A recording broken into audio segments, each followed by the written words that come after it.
Et la Bible déclare, l'un de ses serviteurs lui dit, on me dit que dans la ville là, il y a un serviteur. Saül lui dit, je ne peux pas aller consulter un web de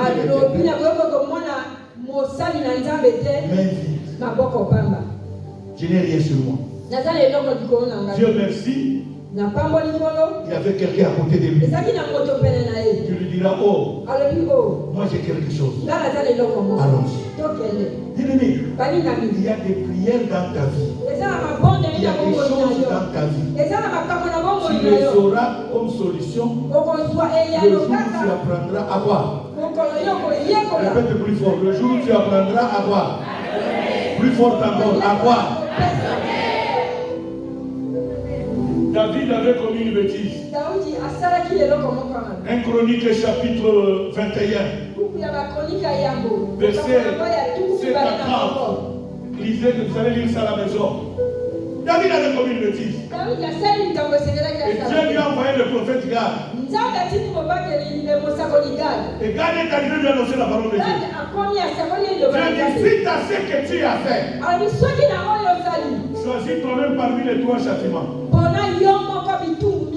Qu'est-ce que tu veux? Le livrer entre les mains de tes ennemis? David, quand il a compris, non, je ne peux pas mourir entre les mains de Dieu. Je préfère mourir entre les mains de Dieu. Mais pour apaiser la colère de Dieu, au verset 27-26, à partir du verset 25, David dit, je dois faire une offrande à Dieu. Il est allé voir quelqu'un pour demander le terrain auquel il doit offrir à Dieu. Celui-là a voulu lui donner cette terre-là gratuitement. David dit, je ne peux pas prendre quelque chose pour faire une offrande à Dieu gratuitement. Il a acheté cette terre-là. Parce qu'il dit, je ne peux pas donner à mon Dieu quelque chose qui ne me coûte rien. Et la Bible dit, il a acheté. Après avoir acheté, il a offert à Dieu. Il a bâti l'autel à Dieu. Après avoir bâti l'autel, Dieu a apaisé sa colère. C'est ce que je vous ai dit hier. Il y a des tempêtes. C'est Dieu qui les envoie. Ce n'est pas les sorciers. C'est Dieu qui fait quoi? Maintenant, il faut connaître la technique. Qu'est-ce qu'il faut faire? Le sacrifice. J'ai un ami. C'est un aîné spirituellement. Le bishop OPC. OPC. C'est son nom. Il a connu le problème de maternité.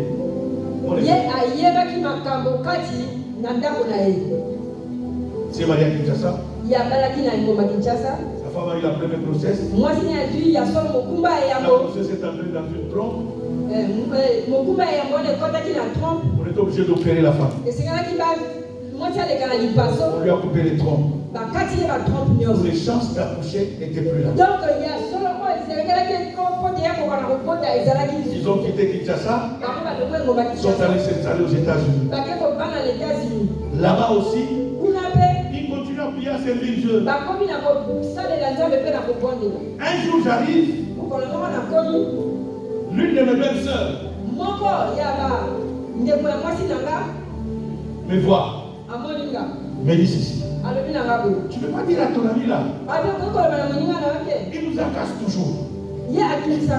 Quand il vient dans notre église, lui sa prière c'est sur les femmes stériles. Oh, lui-même n'a pas d'enfant. Il t'amène plus fort. Dieu reste quoi? Quelques jours après, mon ami est allé à Dallas. À une conférence du bishop T.D. Jakes. Ils ont assisté. Et dans la conférence, il y a l'une des filles spirituelles de bishop T.D. Jakes qui est la prophétesse Juanita. Il s'est mis à prophétiser. Et dans sa prophétie, il a ceci. Dieu m'a dit, stérilité, apporter une enveloppe de $1000 à l'homme de Dieu va prier. Alors écoutez le contraste. Vous savez, nous qui prions pour les gens, quand il s'agit pour nous-mêmes, des fois nous luttons.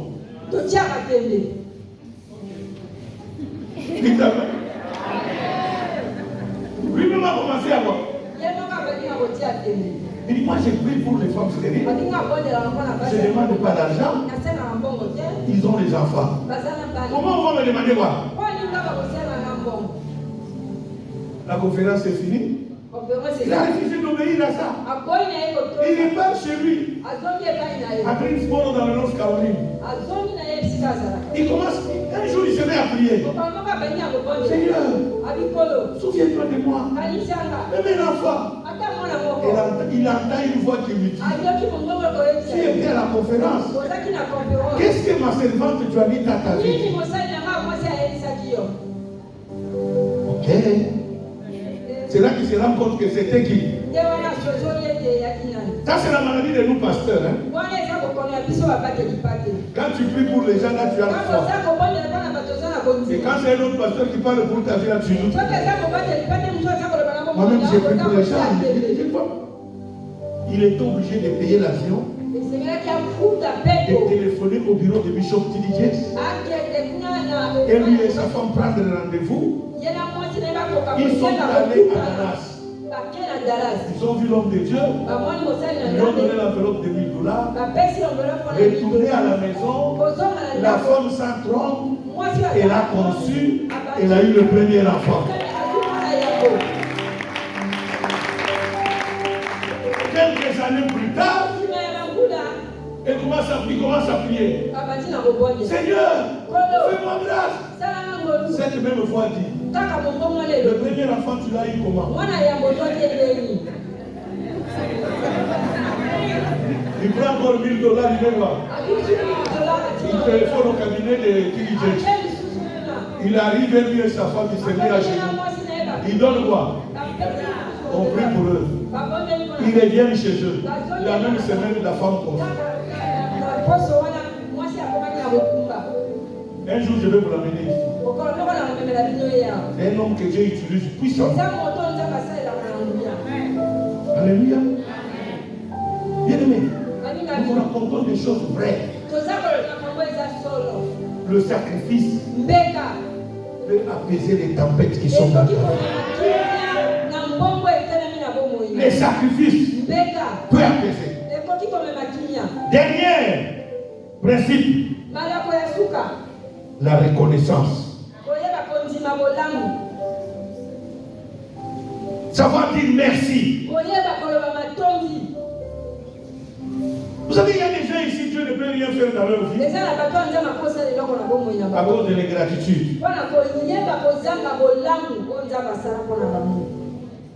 Il vient ici, dérange l'évêque, dérange les pasteurs, on le met en prière, on prie pour lui, Dieu agit, devient député, devient DG dans une entreprise. Là, cette église devient sale. Tu vas chercher l'église qui est propre. Vous allez donner quoi? Là, l'évêque Léandre ne sait pas parler français. Tu vas chercher là où on parle bien quoi? On est bête. Chez moi, moi maintenant je ne prie plus pour les gens. Surtout quand je prie pour toi, tu fuis l'église. La Bible dit, je vous ai donné le pouvoir de fermer et d'ouvrir. Je vais fermer. Je vous dis, je ferme pour d'autres personnes. À Montréal, je suis connu comme un pasteur qui prie beaucoup pour les immigrants. Quand les gens viennent sans papier, on les envoie chez eux. Allez-y, chez Bishop, là, il y a les prières, tu vas voir les papiers. Dès que tu as les papiers, tu reviens ici. Je dis aux gens, tu fuis l'église là. Je bloque tes papiers. Vous voulez qu'on nous a donné seulement le pouvoir de chasser les démons?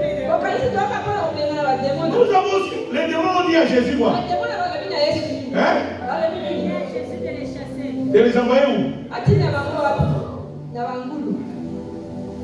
Jésus a exaucé, oui ou non? Vous savez que Dieu nous honore. Hein? Bien aimé, tu fuis l'église. Moi je prie pour toi. Seigneur, je ferme cette porte. Tu vas apprendre à craindre Dieu. Quand Dieu est avec tout le monde. Est-ce que vous savez que nous aussi nous avons droit au repos? Écoutez-moi. Filme-moi très bien mon caméra. La maman ici que vous voyez, elle n'est pas un pot de pleurs pour papa. Elle a aussi droit à son mari. Mais quand vous vous occupez maintenant papa à 1000%, il arrive à la maison, il n'a même pas d'appétit. Maman, il a dit que maman, il n'y a pas mal.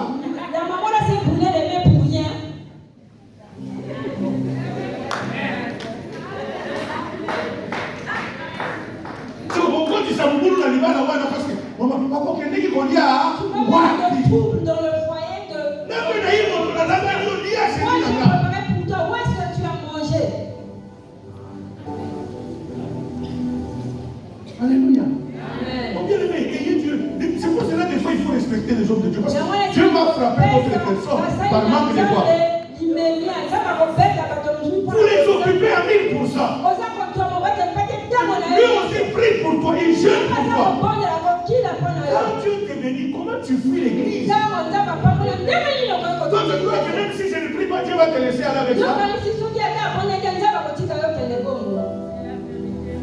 Même s'il ne prie pas. Mais à quoi il aura des remords dans son cœur. Seigneur, je me suis investi dans cet enfant. Je me suis investi dans cet enfant.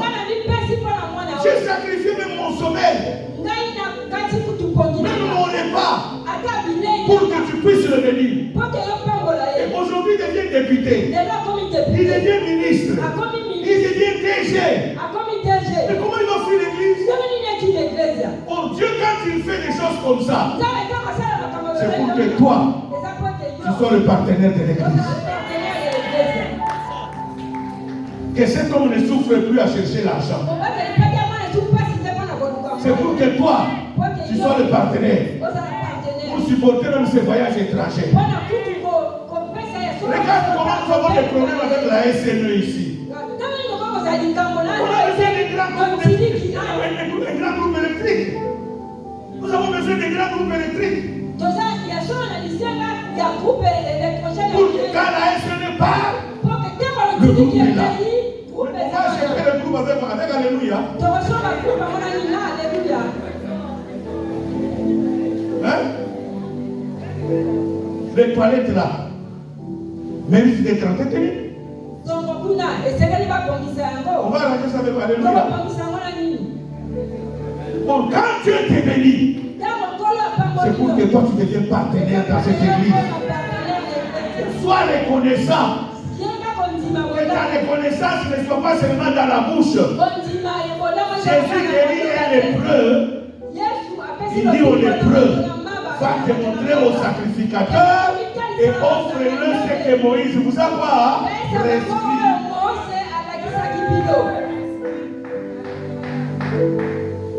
Il guérit les 10 lépreux. Un seulement est revenu. Pour dire quoi? Merci. Demain, la chorale va faire un carnaval. Mais si tu es partenaire dans cette église et que tu as pris la main de Dieu dans cette église, c'est toi qui dois même louer ses coasters pour permettre à la chorale de faire la promotion de l'œuvre. Pour gagner les gens qui seront encore une bénédiction dans cette église. Mais toi, tu ne fais que critiquer. Merci, tu ne fais pas dire. Non, bien aimé, le temps est arrivé. Tu dois apprendre à dire merci à Dieu. Frère Patrice Morimou Soko a chanté cela. Un merci va encourager même la personne qui t'a rendu service. Si Jésus réclame un merci, à combien plus forte raison nous c'est servi? Jésus dit aux lépreux, où sont les neufs? Ne se sont-ils pas trouvés étranges pour venir rendre gloire à Dieu?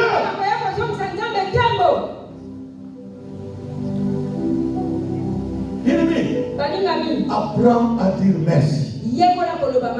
Dis à ton voisin, apprends à dire merci.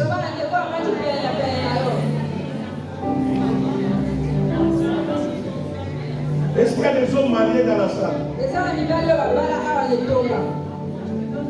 Mes chers frères, même si c'est ta femme, apprends à lui dire merci quand tu te sers à manger. Parce que nous les hommes, nous sommes égoïstes. Ta femme te sert à manger, tu manges, tu lui dis jamais merci. Et quand tu es chez les autres, tu apprécies la cuisine. Non, arrêtons ces bêtises-là, s'il vous plaît. Apprenons à reconnaître nos femmes. Apprécions le travail qu'elles font. Disons-leur merci. Quand elles te préparent, elles te repassent les habits, dis merci. Tu vas l'encourager demain, il va faire mieux encore. Alléluia. 5 points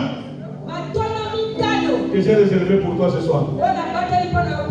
La foi, la prière, louange, le sacrifice et la reconnaissance. Mets-toi debout, nous allons prier.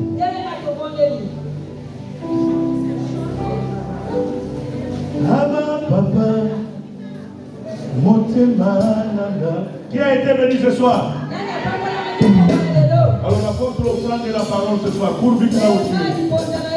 Et ton sali naposa nayoe ama papa olivo nakara ezo kanga oru nayoe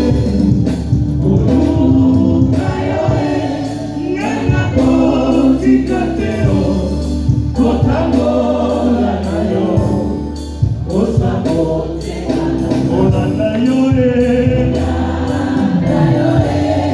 Kanakote Kateo, Komuba